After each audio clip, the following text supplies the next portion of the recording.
All right, everyone. This is the last piece of gear I think that I'm going to do a gear review on in preparation for winter camping. This is a pillow that I bought from Cabela's before the elk hunting trip in the winter. That elk hunting trip really pushed me into buying a lot of gear just because of the conditions we were going to be in. So this is a Thermarest camp pillow. There's two sizes. It comes in large and extra large. The difference is the large pillow is 23 inches long and 16 inches wide, so deep where your head would go, this way. The extra large is 21 inches long, so it's a bit narrower, but it's 16 and a half deep or wide. I went with the wider one, so I went with the extra large. I don't need a long pillow this way. I wanted more head support to go, behind my neck to the top of my head without feeling like I've got my head on a log of wood. So I went with the extra large, and there are pros and cons to this pillow. So, I'm going to say the pro-con, the halfway in between, is that it doesn't pack up that small. But yet, when it's not packed up and it's out, it's actually quite big. So you can see that's a pretty good sized pillow. Now I just unfolded this, I just unwrapped this. So the foam chunks that are in here, and that's what it is. It feels like little excess leftovers of I don't know, carpet underlay or foam chunks or something like that. It does actually fill. This pillow will fill up and be tight. It'll expand and make a good pillow. Or make a much larger feeling pillow, but it's been compressed for so long it does take a bit to open up.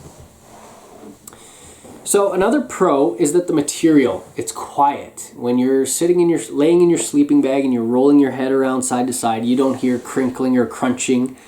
You don't hear the plastic rubbing of an air-filled pillow. So it's very quiet.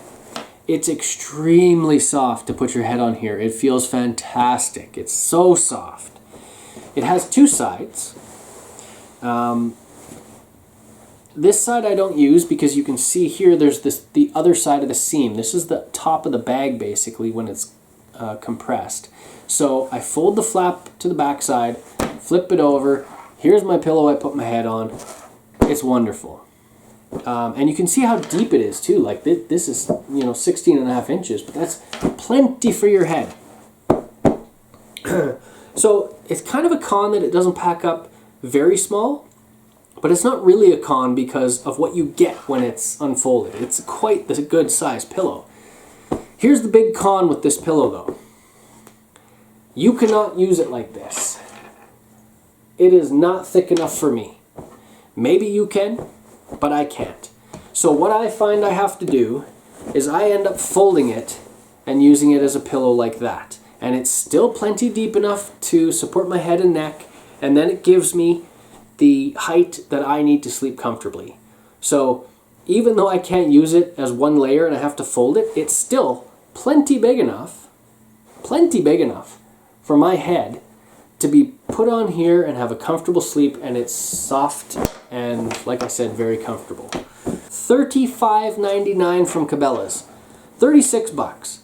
And would I buy this for 36 bucks again? I would probably try a different one, just because I do have to fold this one.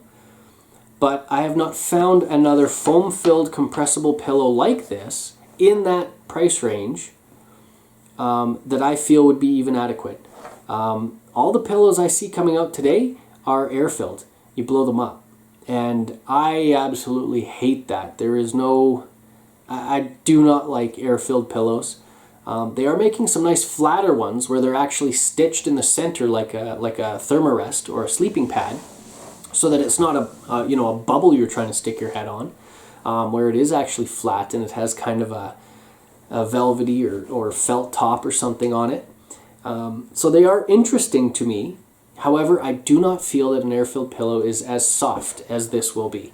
I'm telling you guys, this is like setting your head on just a pile of feathers. It is just so nice.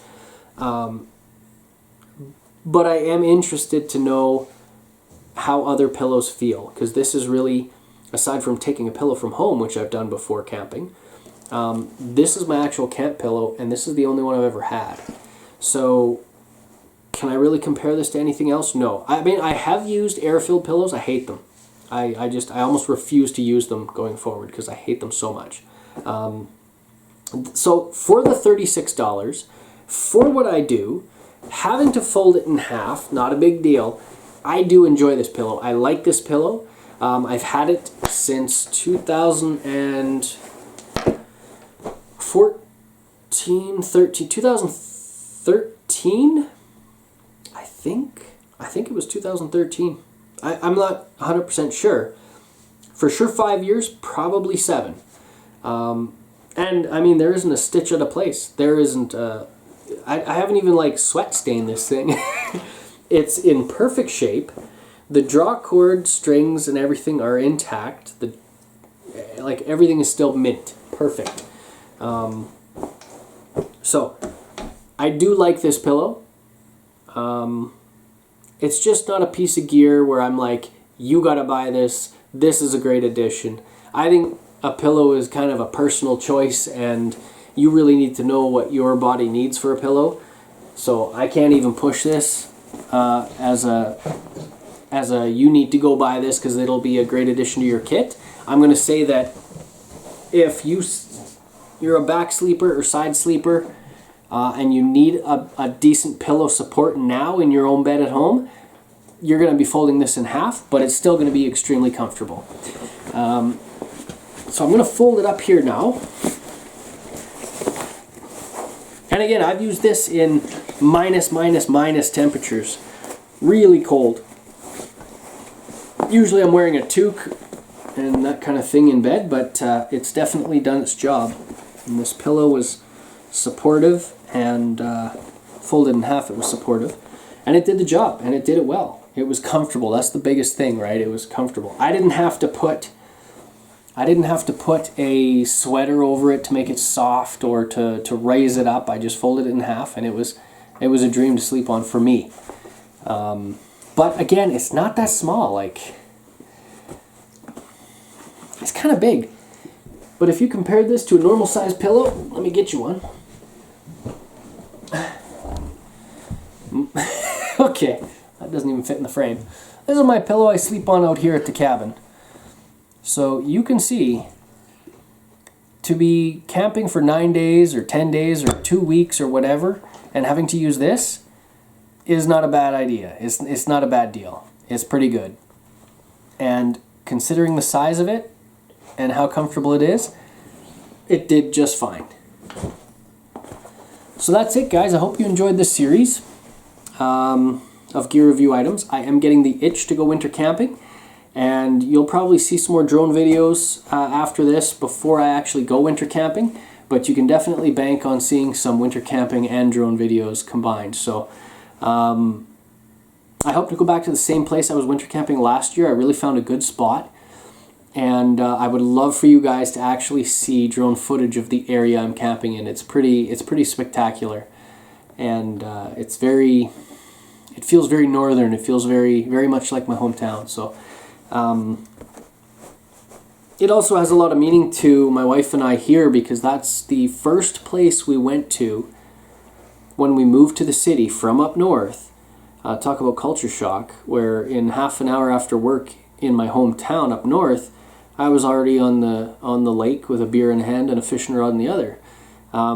Here in the city, you know, in half an hour after work, I'm still stuck at the train tracks on Dugald. So it was quite culture shock. And this Reynolds area was the first place that we ever went to that was like, oh, we're in the bush again, and there's water, and you know, the dogs can go swimming, and we can have a campfire on the edge of the lake. And so, you know, it has special meaning, that area, to us. Although it is being logged out pretty heavily right now, it's still a great area to go and get into the bush, out into the wilderness. So I hope you enjoyed this series, and I'm looking forward to making the next set of videos of winter camping and you know, getting more familiar with my drone with you guys. So stick around, and thanks for watching.